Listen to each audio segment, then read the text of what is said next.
The great hall of the Galactic Council had never been so quiet.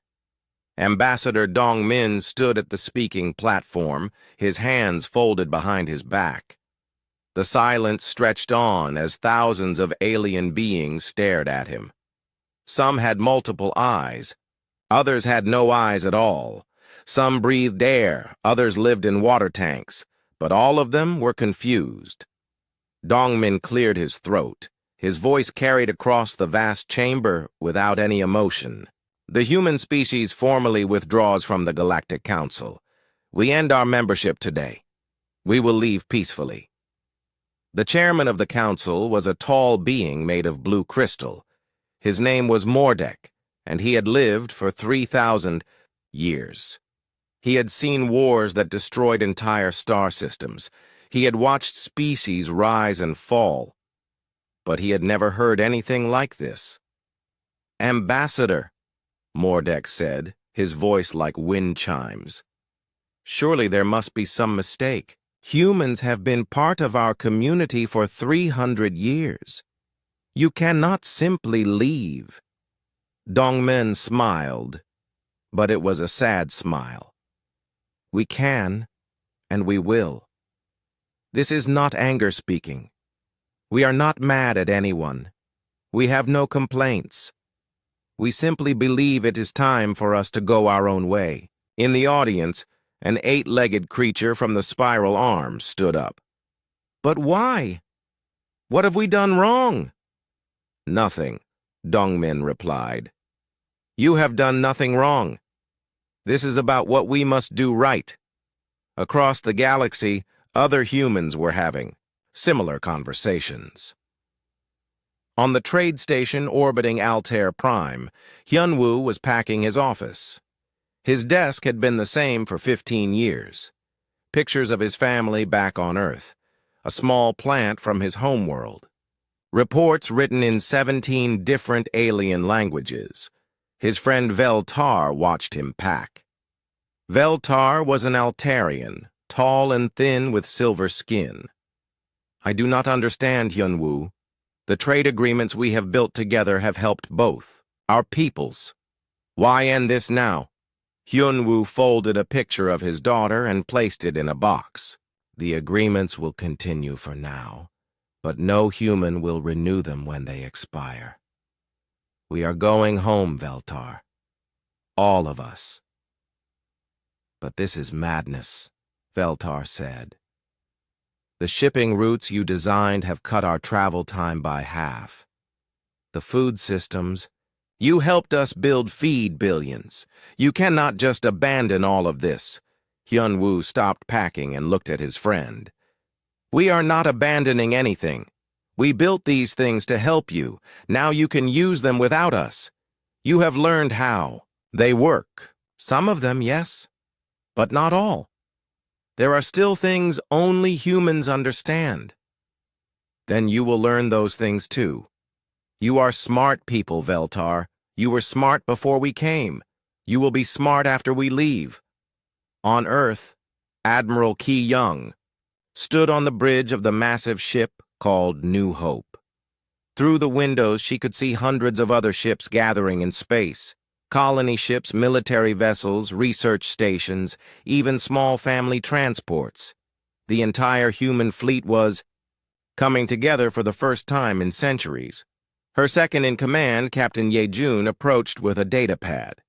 "Admiral, we have reports from all sectors. The evacuation is going smoothly. No incidents." "Good," Ki Young said.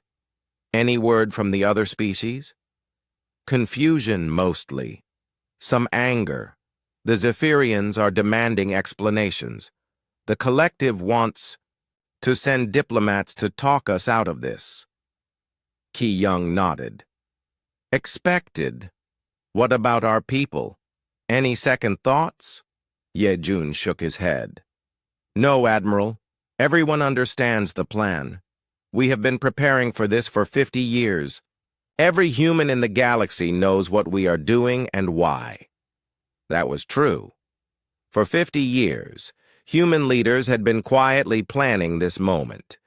Not because they were unhappy with alien species, not because they wanted war or power, but because they had realized something important.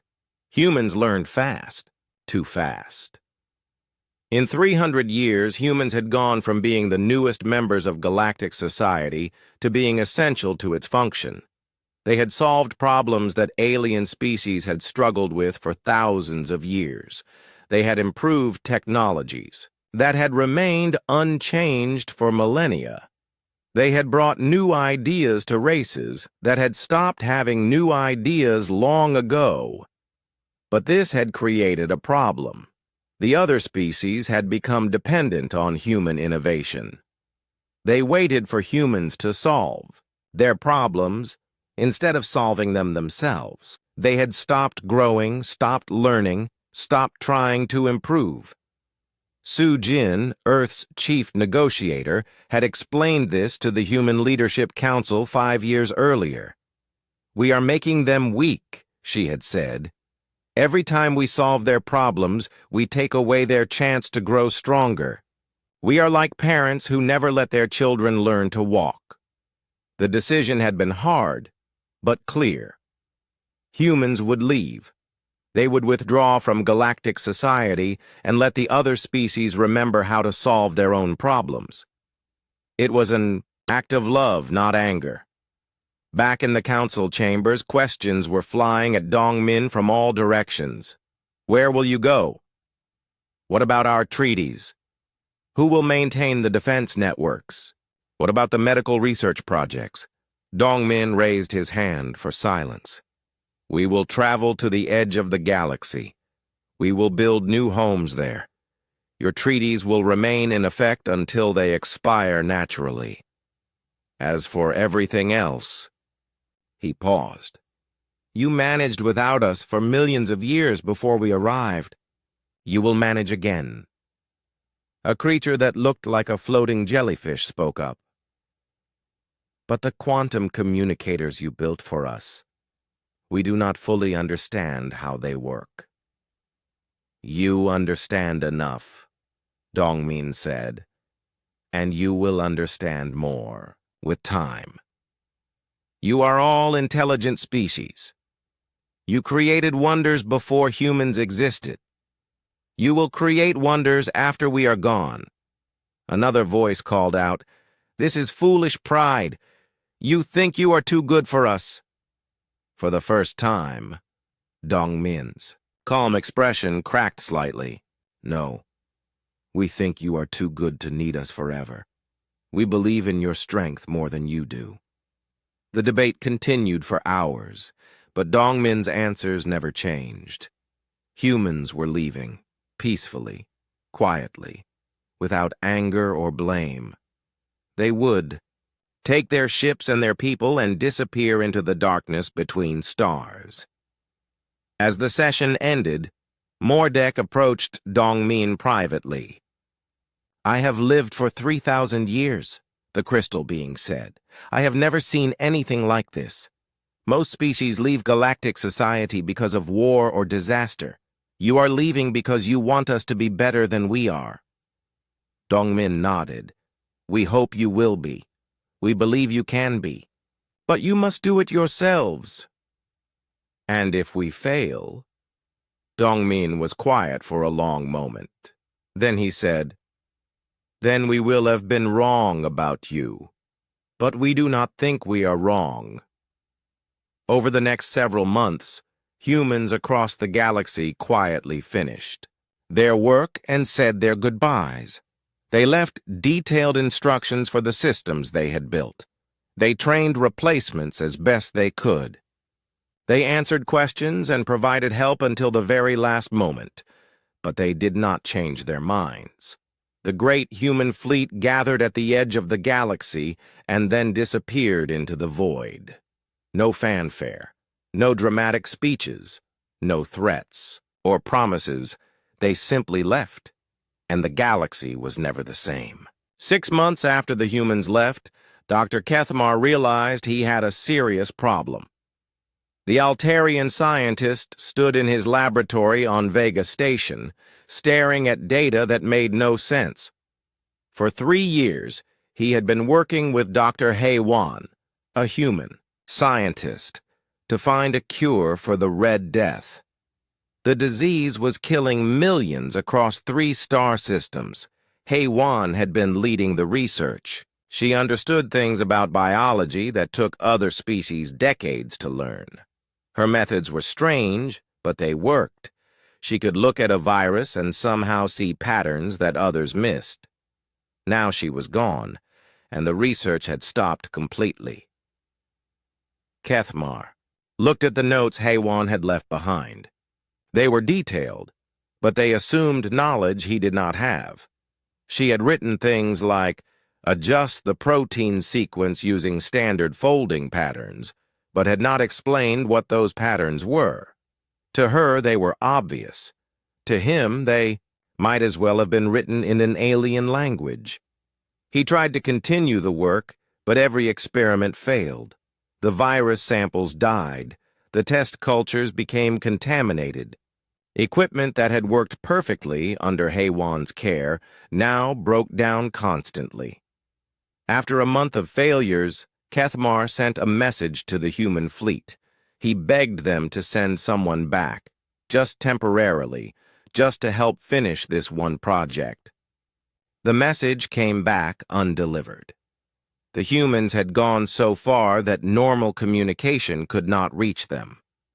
On the trading world of Nexus Prime, similar problems were appearing. The massive food distribution center was in chaos. For 30 years, it had been managed by a human named Junho. He had somehow organized shipments from thousands of worlds to feed billions of people across the galaxy.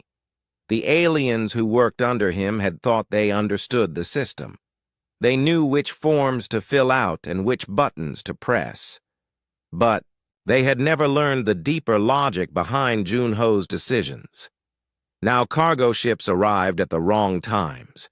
Food spoiled in warehouses. Some worlds received too much. Others received nothing at all. The careful balance that Junho had maintained began to collapse. Veltar, the Altarian who had been Hyunwoo's friend, tried to take over the shipping route optimization. He had all of Hyunwoo's charts and calculations. But when he tried to use them, everything went wrong. The routes that worked perfectly for humans somehow did not work for anyone else. Ships arrived late or got lost completely. The fuel calculations were wrong. The timing was off. After losing 3 cargo shipments in 1 week, Veltar realized the horrible truth. The humans had not just been following charts and calculations. They had been making thousands of small decisions, adjustments, and corrections that they never wrote down. They did these things so naturally that they probably did not even realize they were doing them. It was like trying to learn to walk by, reading a book about walking. The book could tell you the theory, but it could not teach you balance. On the industrial world of Forge Prime, the situation was even worse. The Zephyrian Empire had always been proud of their advanced technology. Their fusion reactors powered dozens of worlds. Their factories produced everything from starships to medical equipment. But their chief engineer, a quiet human named Taeho, had been making small improvements to their systems for 20 years. He never asked for credit. He never made a big deal about his changes.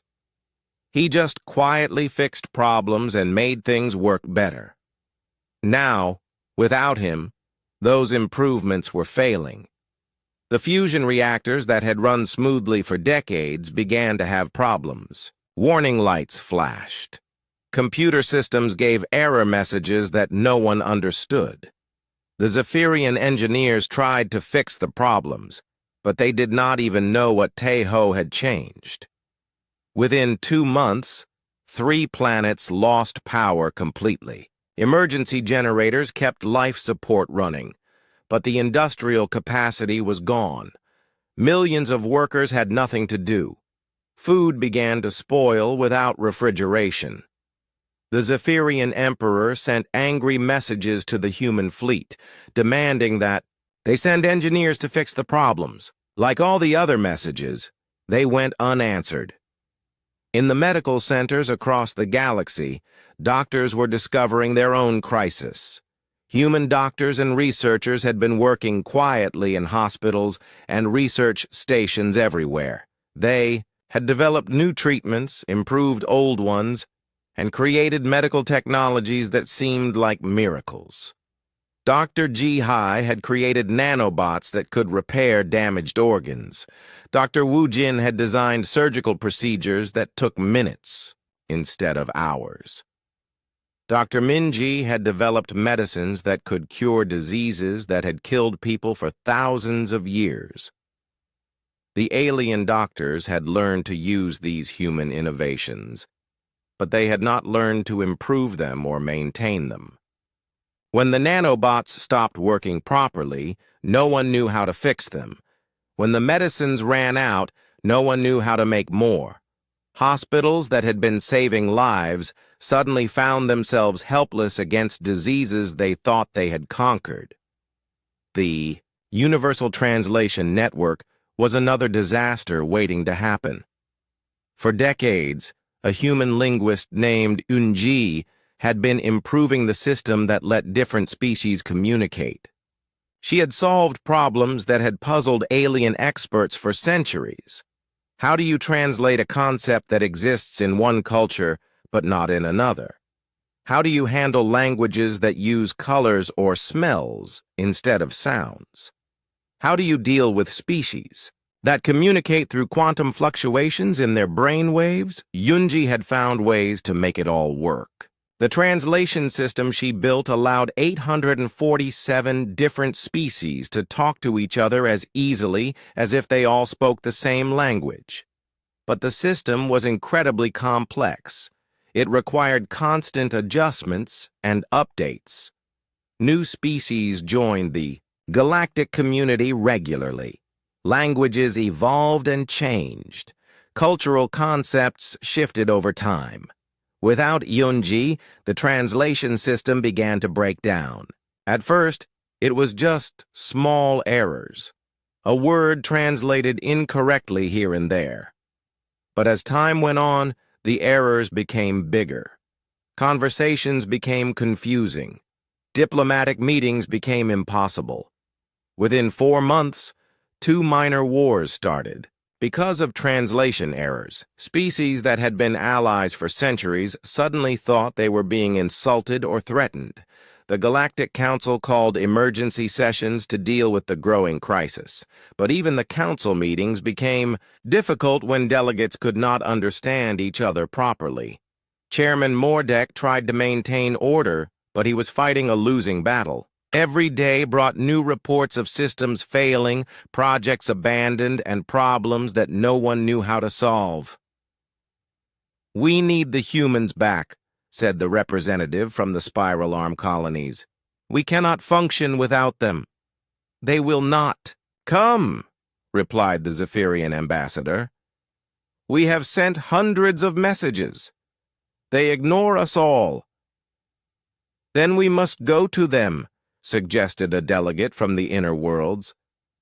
"Go where?" Mordek asked. "They disappeared beyond our sensor range months ago. We do not even know if they are still alive." That was when the first terrible realization began to dawn on the galactic community. For 300 years, they had thought of humans as the newcomers, the junior partners, the species that was learning from their ancient wisdom. But the truth was exactly the opposite. The humans had not been learning from the other species. The other species had been learning from the humans. And when the teachers left, the students discovered how much they had never really understood. The galaxy had become completely dependent on human innovation, human problem-solving, and human adaptability. Without them, the great galactic civilization was beginning to fall apart, and the humans had known this would happen. That was why they left. They had not abandoned the galaxy out of anger or pride. They had left because they wanted the other species to remember how to stand on their own feet. But as systems failed and problems multiplied, many began to wonder if the galaxy would survive long enough to learn those lessons. The quiet departure of humanity was turning into the loudest wake-up call the galaxy had ever received. 2 years had passed since the humans disappeared into the void beyond the galaxy. What had started as confusion and minor problems had grown into something much worse. Wars were breaking out across known space, not the careful, limited conflicts that the Galactic Council usually managed, but desperate fights over resources and territory. The hegemony of Kethlar had declared war on the free colonies over water rights. Before the humans left, such disputes had been settled by human mediators who somehow always found solutions that everyone could accept. Now there were no mediators, and old grudges were surfacing. Captain Ye-Jun stood on the bridge of the human ship Silent Dream, reading the emergency transmissions that reached them from the galaxy. His crew was silent as he read the reports aloud. Billions were dying in wars that could have been prevented. Entire star systems were going dark as their infrastructure failed.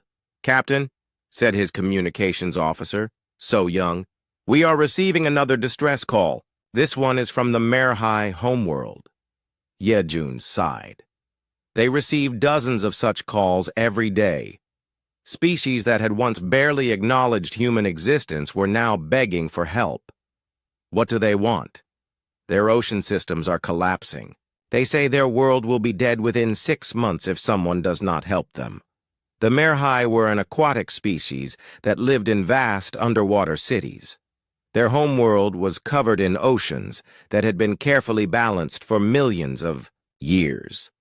But 50 years ago, human scientist So Young had helped them improve their ecosystem management. She had introduced microscopic organisms that cleaned pollution and regulated water chemistry. Without her continued oversight, those systems were now failing.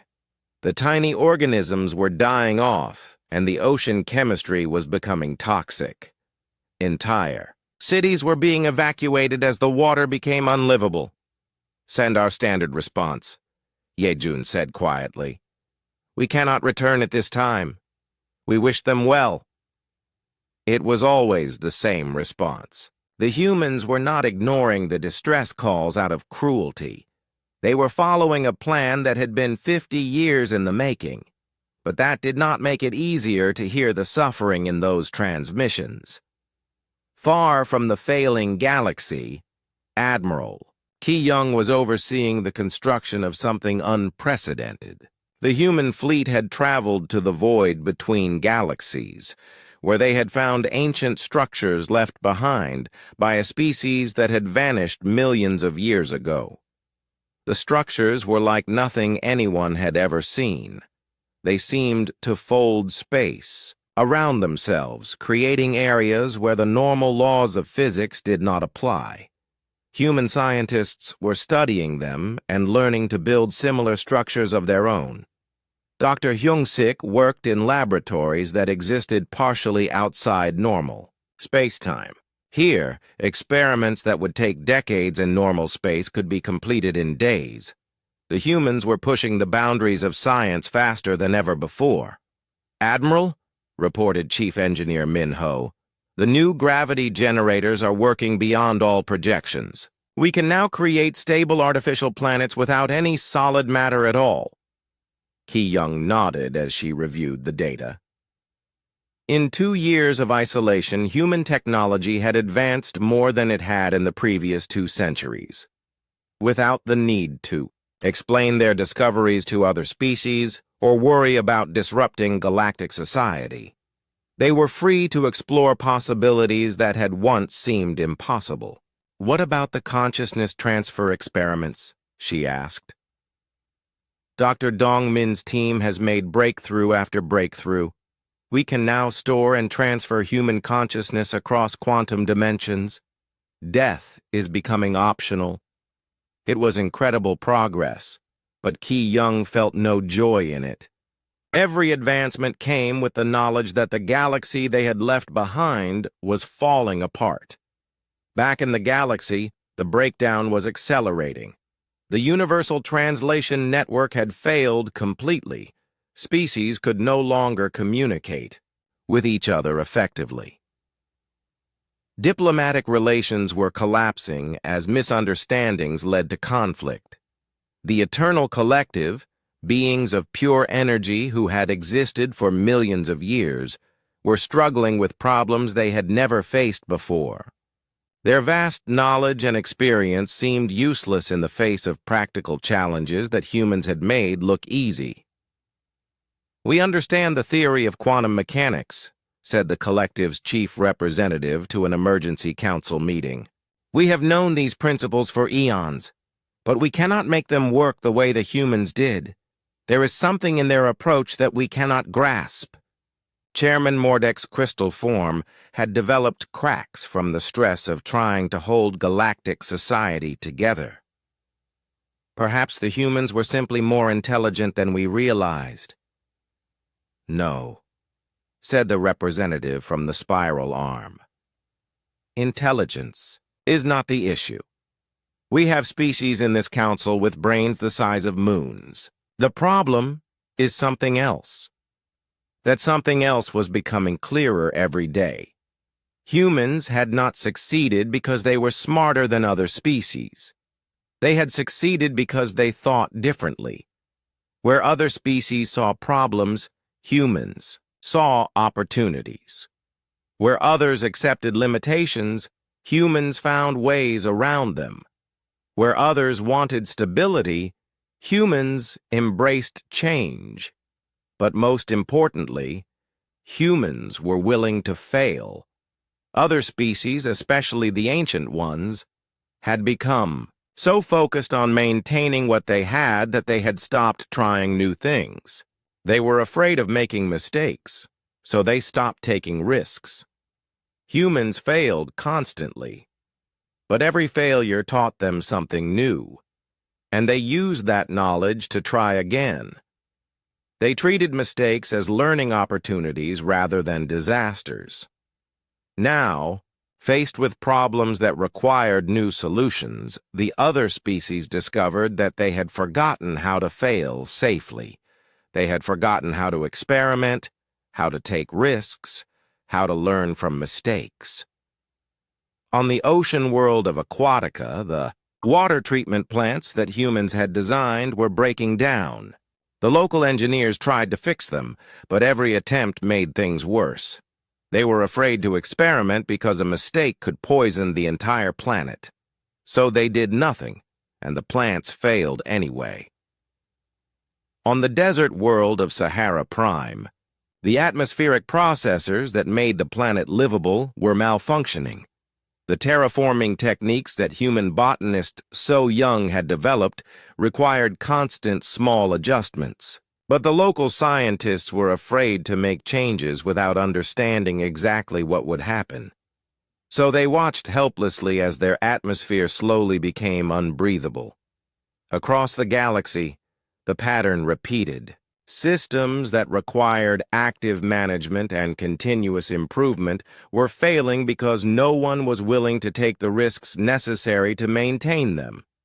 The human approach of try something, see what happens, learn from the results was completely foreign to species that had spent millennia avoiding change. Meanwhile, reports were reaching the Galactic Council of Strange Energy Signatures from the void beyond the galaxy. Long-range sensors detected massive structures appearing in empty space. The humans were building something out there, something that defied conventional understanding of physics. "What if they never come back?" asked the representative from the Trade Federation. "What if they have decided that we are not worth saving?" "Then we will have to save ourselves," Mordek replied. but his voice carried no confidence.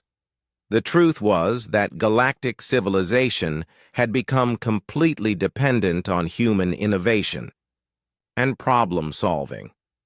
Without them, it was not just struggling, it was dying. Food distribution networks were collapsing. Medical systems were failing. Communication was breaking down. Wars were spreading.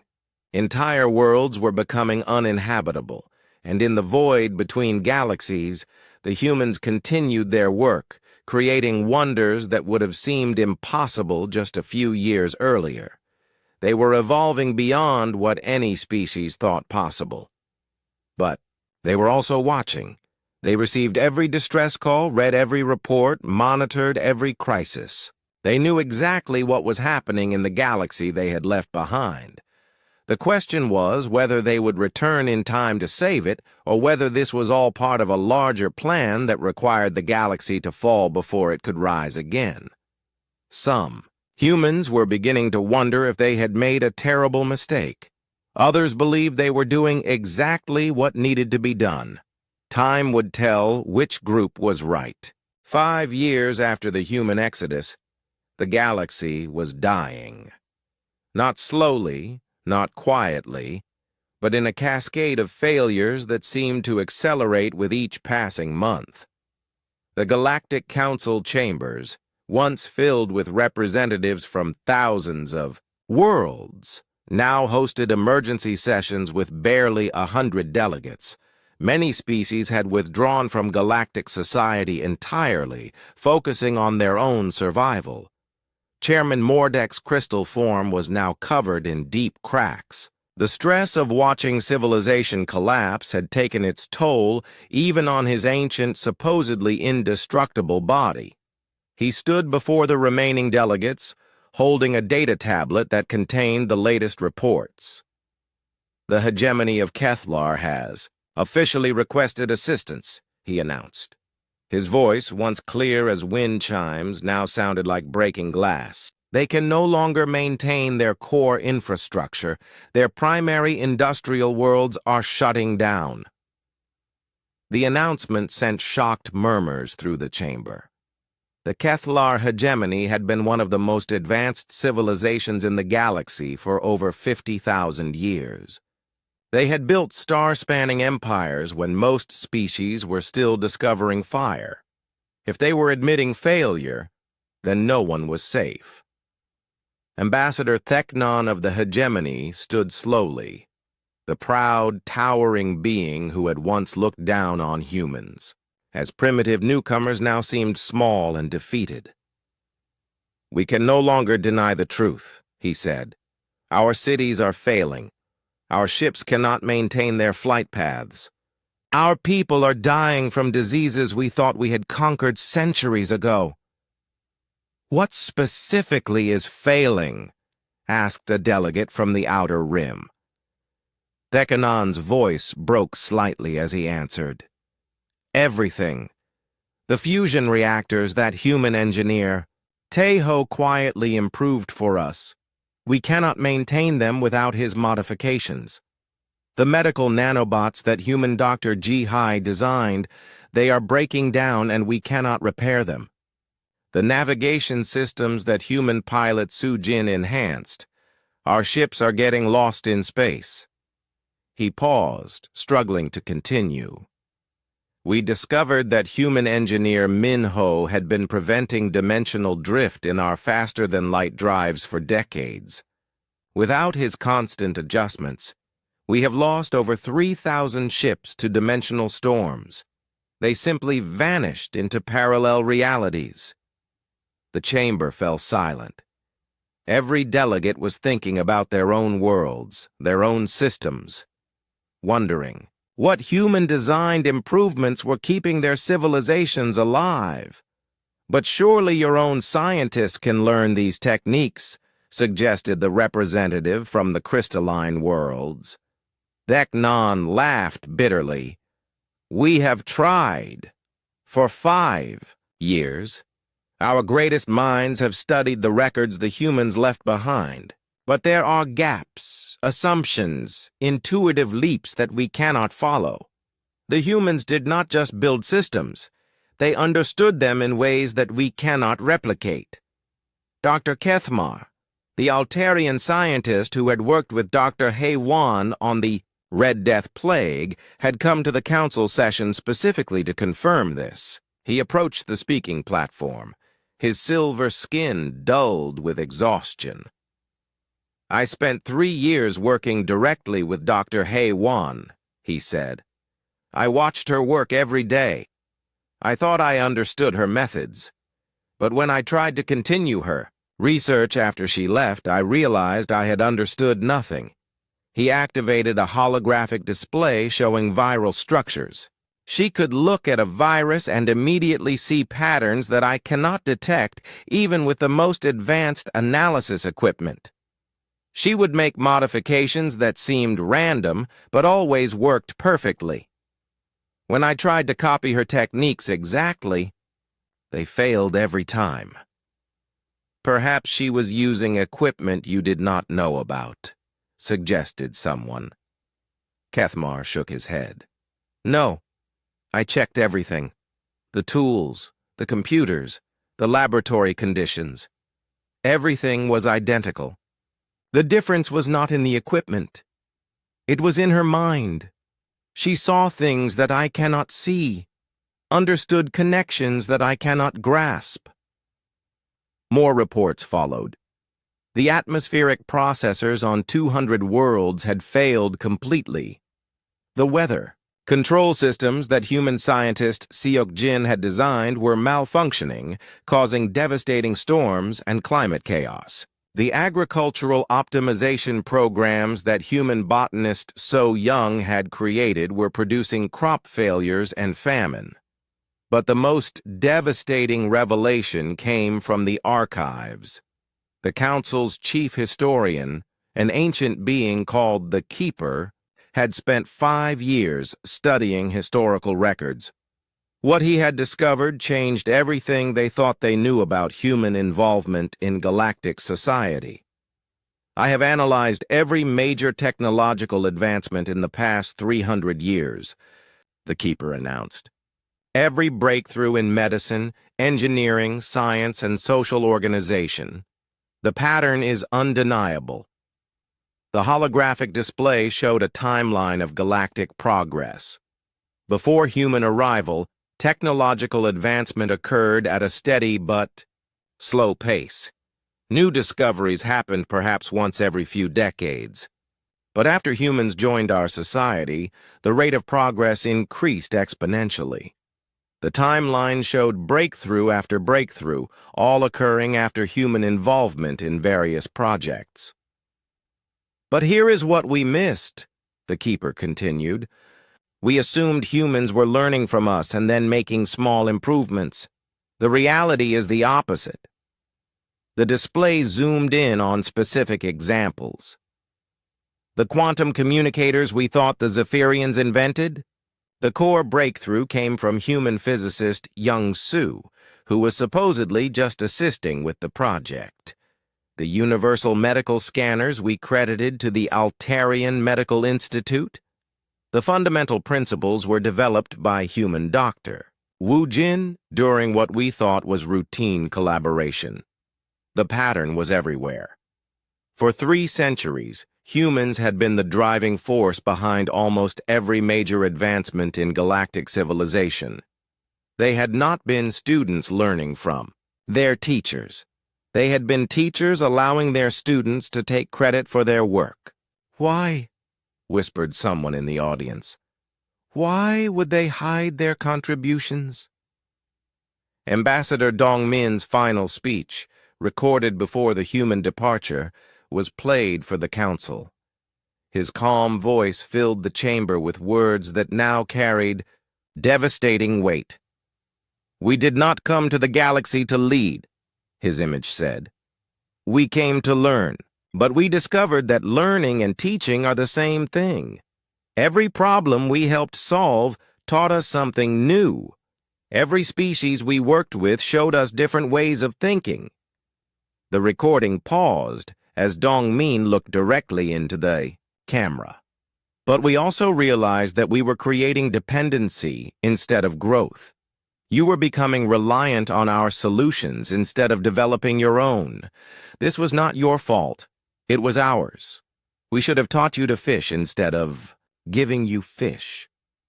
The final words hit the council like a physical blow. We leave now so that you can remember your own strength. We believe in your potential more than you do. Prove us right. The recording ended, leaving the chamber in stunned silence. They planned this, Mordek said finally. The entire exodus was planned. They knew exactly what would happen when they left. They wanted us to fail? Asked Theknon angrily. No, said the keeper quietly. They wanted us to learn how to succeed on our own. But we have forgotten how to try. That was the heart of the problem. For thousands of years before human arrival, galactic species had achieved a comfortable stability. They had advanced technology, long lifespans, and peaceful societies, but they had also become risk-averse, conservative, afraid of change. Humans had disrupted that stability with their constant innovation and willingness to experiment. But instead of learning the human approach to problem-solving, other species had simply become dependent on human solutions. Now, faced with the choice between learning to innovate or watching their civilizations collapse, many species were choosing collapse. It was easier than admitting they needed to change their fundamental approach to existence. But not all species were giving up. Some were beginning to understand the lesson the humans had tried to teach. On the research station orbiting Vega, Dr. Kethamar had made a decision. Instead of trying to copy Dr. Haywan's exact methods, he began experimenting with new approaches. He failed repeatedly, but each failure taught him something new. On the industrial world of Forge Prime, young Zephyrian engineers were taking apart the systems that humans had improved, studying them piece by piece, learning to understand the principles behind the modifications rather than just copying the results. It was slow, painful work. Many experiments failed. Some failures cost lives. But gradually, some species were beginning to remember how to innovate, how to take risks, how to learn from mistakes. The question was whether this learning would happen fast enough to save galactic civilization, or whether the galaxy would collapse completely before the lessons could be absorbed. In the void beyond the galaxy, long-range sensors detected massive energy signatures.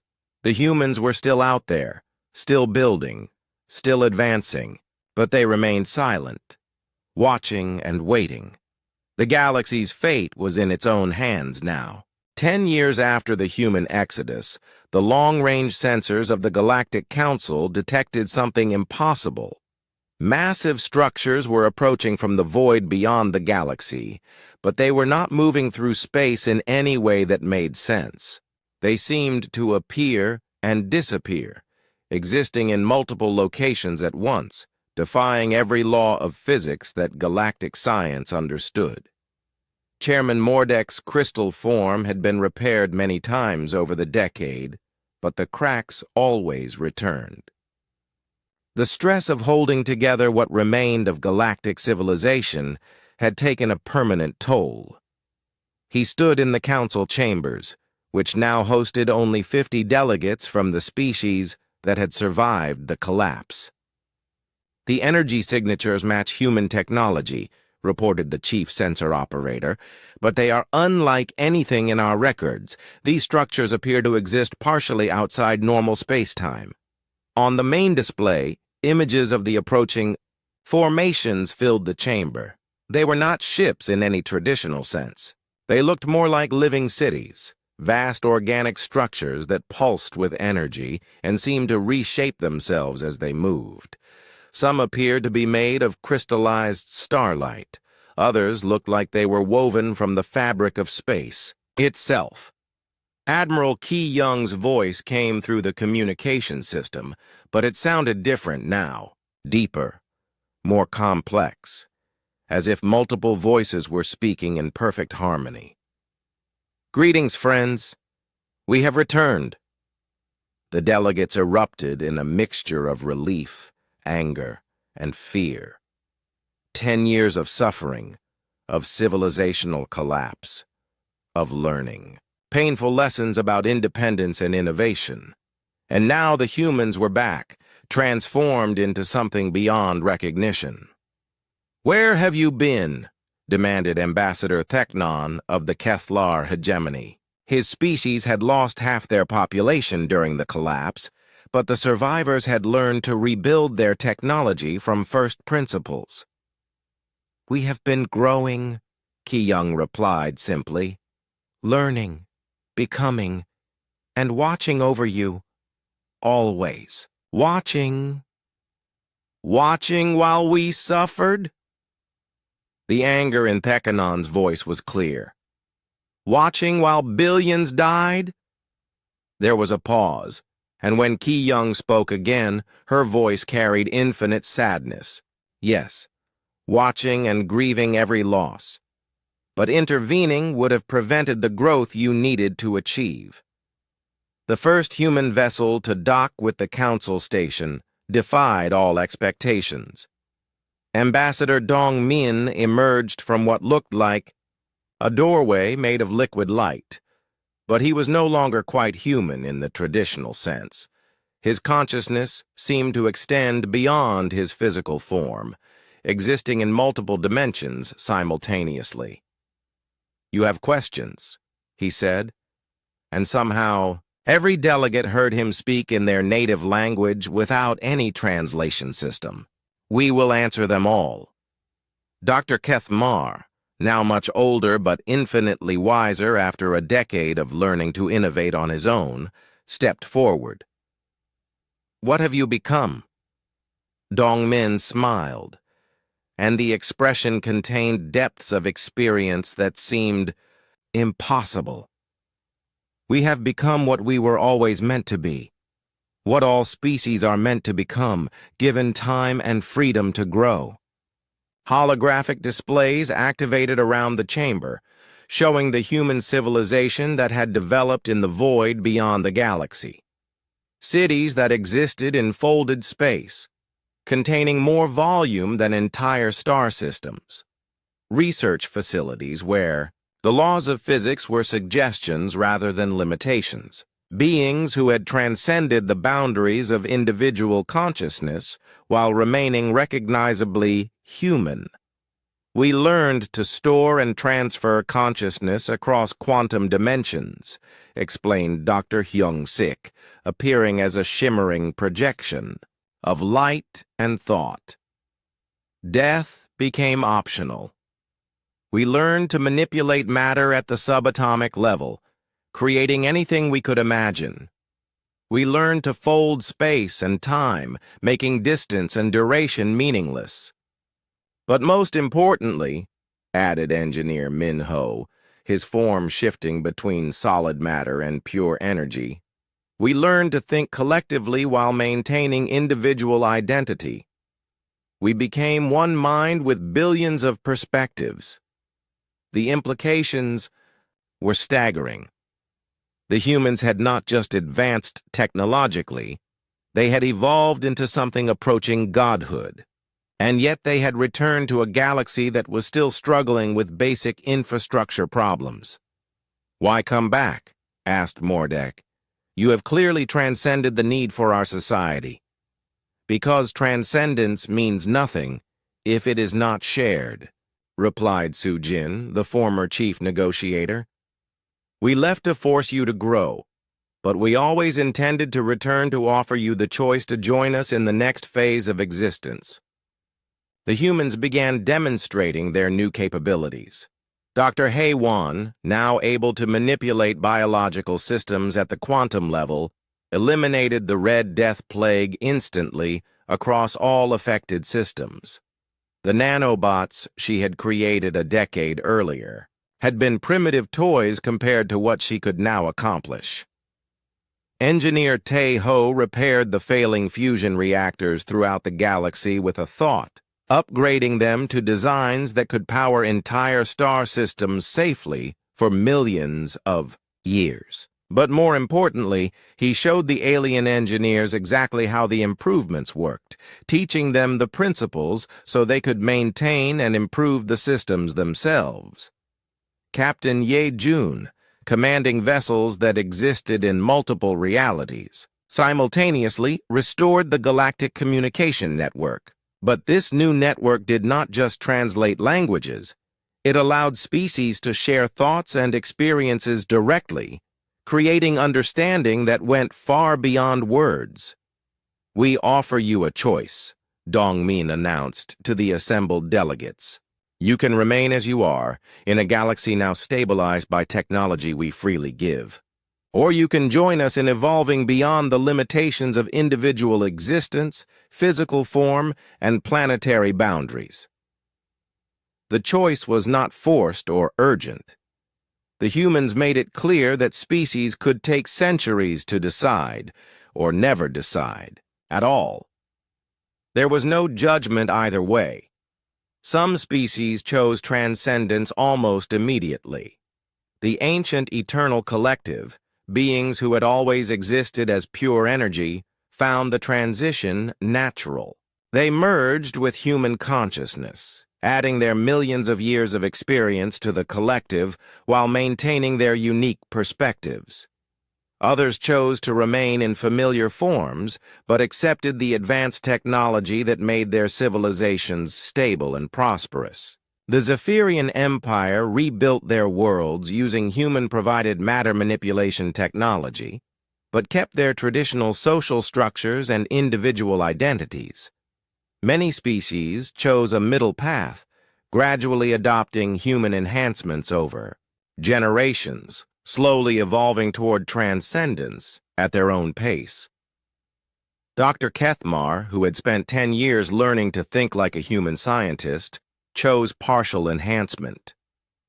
He gained the ability to perceive biological systems at the quantum level while maintaining his individual Altarian identity.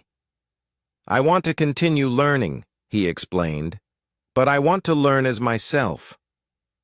The galaxy entered a new golden age. Wars ended not because of human intervention, but because the advanced communication systems made true understanding possible between species.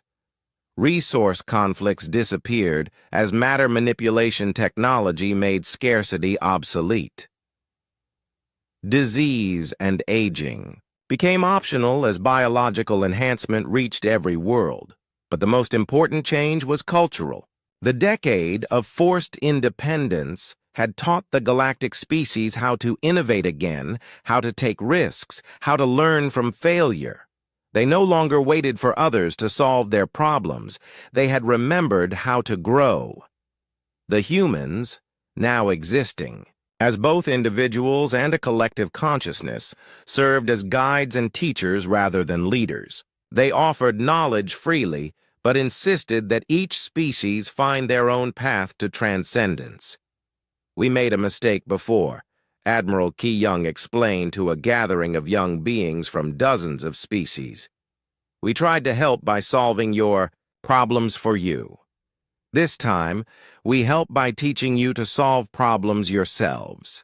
Some chose to explore the possibilities of collective consciousness, joining the human group mind while maintaining their species' unique perspectives. Others preferred individual enhancement, becoming incredibly capable beings who remained distinctly themselves. A few species chose to remain entirely unchanged, and the humans respected that choice completely. These species lived in peace and prosperity, protected and supported, but never pressured to change. The galaxy became a vast laboratory of consciousness and possibility. Each species contributed their unique approach to existence, creating a diversity of experience that enriched everyone.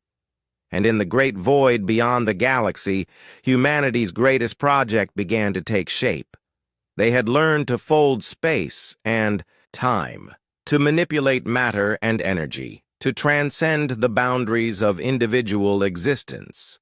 Now they turned their collective attention to the ultimate challenge. They began reaching out beyond their own galaxy, searching for other forms of life, other civilizations that might benefit from the knowledge they had gained. The lesson they had learned in their own galaxy, that true growth comes from teaching others to exceed your own achievements, became the foundation of their expanding mission.